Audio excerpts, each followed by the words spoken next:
नमस्कार साथियों, आकाश की वाणी यूट्यूब चैनल पे आप सभी का हार्दिक स्वागत अभिनंदन है। आज हमारे साथ बातचीत करने के लिए एक खास मेहमान उपस्थित हैं। हमारे साथ उपस्थित हैं प्रशांत जी झारखंड के युवा समाज सेवी हैं। तो आप स्वागत करिए साथियों प्रशांत जी का। प्रशांत जी, आपका हमारे इस कार्यक्रम में बहुत बहुत स्वागत है। नमस्कार। प्रशांत जी, सबसे पहले तो मैं यह जानना चाहूँगा कि किस प्रकार से आप समाज सेवा को कैसे अपने लिए आपने चुना और किस तरीके से आप समाज की सेवा कर रहे हैं? देखिए, सबसे पहले तो आज रामनवमी की समस्त देशवासियों को और आपको बधाई। बात सेवा की है तो मैं अभी एक गरीबों के लिए काम कर रहा हूँ। हाँ, अभी वर्तमान में अगर बात करूँ तो अभी स्वास्थ्य के क्षेत्र में मैं काम कर रहा हूँ और वहाँ अभी जो हमारे कम्युनिटी लेवल में जाके क्या अभी हेल्थ का प्रॉब्लम है, लोगों में क्या हेल्थ का इशू रहता है, वो सारी चीज़ों को अभी मैं पास से नज़दीकी से जाके देख रहा हूँ और ऑब्जर्व कर रहा हूँ। इससे क्या है कि हम कम्युनिटी से जुड़ पा रहे हैं और कम्युनिटी के हकीकत को जान पा रहे हैं। तो और उसमें हमसे जो भी सहयोग हो पा रहा है वो हम लोगों के लिए कर रहे हैं स्वास्थ्य के क्षेत्र में और आगे बढ़ रहे हैं। और आगे मेरा एम है कि हम लोगों की सेवा अच्छे तरीके से करें, लोगों को युवाओं को रोज़गार के मुद्दे पर काम करें। हम कैसे एक युवा को रोज़गार कैसे मिल सकता है, किन किन क्षेत्रों में मिल सकता है, बेरोज़गारी जो अभी वर्तमान सबसे बड़ा मुद्दा है भारत का, उस पर मैं काम करना चाहता हूँ।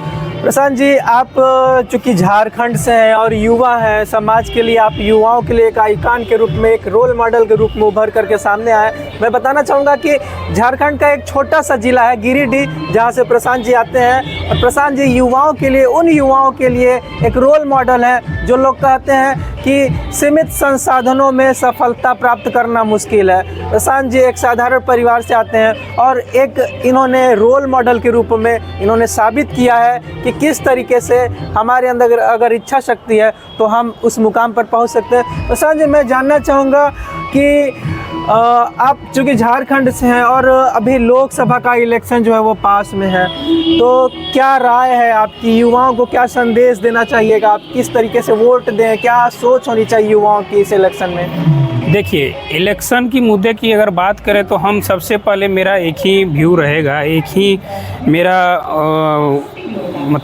विचार है कि इलेक्शन में सबसे पहले हम बदलाव करना चाह रहे हैं। देखिए, हम अभी लोकसभा चुनाव है, हम एमपी यानी कि सांसद को चुनने जा रहे हैं। तो हमारे देश में एक छोटे से 4th ग्रेड के कर्मचारी बनने के लिए भी हमें एक अच्छे खासे एग्ज़ाम पास करना पड़ता, तब जाके एक ऑफिस में क्लर्क फाइल्ड होने की जॉब हम पाते हैं।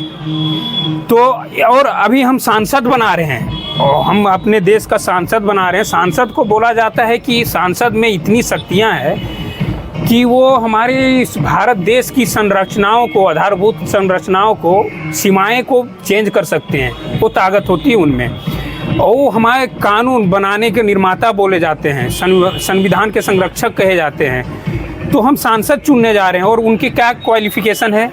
कुछ नहीं।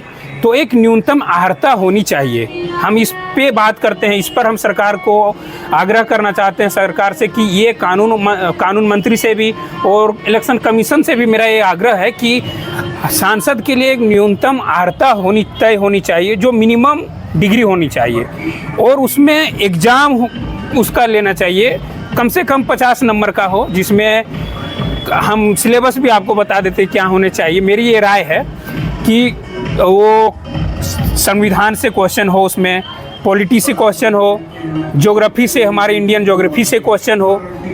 जैसे आप टीचर बनने के लिए क्या करते हैं ना, सीटेट का एग्ज़ाम या स्टेट का एग्ज़ाम क्वालिफाई करते हैं, उसके बाद आप क्या करते हैं कि पात्र हो जाते हैं उस एग्ज़ाम में बैठने के लिए, शिक्षक बनने के लिए आप पात्र हो जाते हैं। तो वही चीज़ मेरा ये व्यू है, मेरा ये एक तरीके से है कि हम अपना ये राय देना चाहते हैं कि वो 50 नंबर का जब इलेक्शन कमीशन के द्वारा या हमारे जो एग्ज़ाम कंडक्ट करवाने वाली संस्थाएं हैं, यूपीएससी है, एसएससी है, उसके द्वारा 50 नंबर का कम से कम लिया जाना चाहिए, जिसमें हमारे सारे स्टेट से जो भी उस क्षेत्र में इंटरेस्टेड लोग हैं वो अपना एग्ज़ाम लिखेंगे और उनको सर्टिफिकेट दिया जाएगा, जैसे टीचर के लिए दिया जाता है कि ये सर्टिफिकेट मेरे पास है, वो पात्र हो जाएंगे नेता बनने के लिए।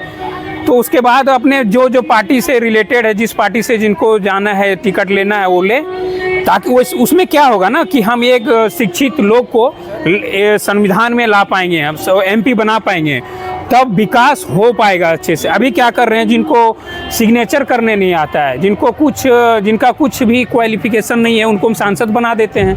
अब वो कुछ उनको आता ही नहीं है, तो वो जाके हमारे कुछ जो कानून बन रही है, चाहे जो भी मुद्दे हमारे देश के आते हैं, उस पर क्या अपनी राय रखेंगे, चाहे अपने क्षेत्र के बारे में, क्षेत्र में क्या हमारा प्रॉब्लम है, क्या लोगों की क्या आवश्यकता है, उसका मुद्दा वो जाके हमारे संसद भवन में क्या वो उठा पाएंगे। तो इसलिए मेरा ये आग्रह है और ये मेरा एक सुझाव है। जी जी। तो साथियों, हमारे साथ प्रशांत जी जुड़ रहे थे और प्रशांत जी बड़े ही बेबाकी से उन्होंने अपनी बातों को रखा है और इनकी जो बातें हैं इसको मैं अपने YouTube चैनल के माध्यम से आप सब तक पहुंचाने की कोशिश करूंगा, सरकार तक पहुंचाने की कोशिश करूंगा कि न्यूनतम अर्हताएं होनी चाहिए। और कहीं ना कहीं बहुत सारी युवाओं की ऐसी आवाज़ उठ रही है कि संसद में पहुंचने के लिए भी जिस प्रकार से हम लोग लोक सेवा आयोग, विभिन्न प्रादेशिक परीक्षाएं पास करके विभिन्न पदों पर हम लोग, हमारे जो भी साथी हैं वो पहुंचते हैं, तो क्यों ना सांसद तक पहुंचने के लिए भी एक परीक्षा होना चाहिए। तो आपका बहुत बहुत धन्यवाद प्रशांत जी, हमारे साथ बात करने के लिए, हमारे साथ जुड़ने के लिए। आपको हार्दिक शुभकामनाएं। इसी तरीके से आप समाज का सेवा करते रहिए। बहुत बहुत धन्यवाद। धन्यवाद, आपको भी धन्यवाद। तो साथियों, बने रहिएगा आकाश की वाणी YouTube चैनल के साथ। आप सभी का बहुत बहुत धन्यवाद। नमस्कार, जय हिंद, जय भारत।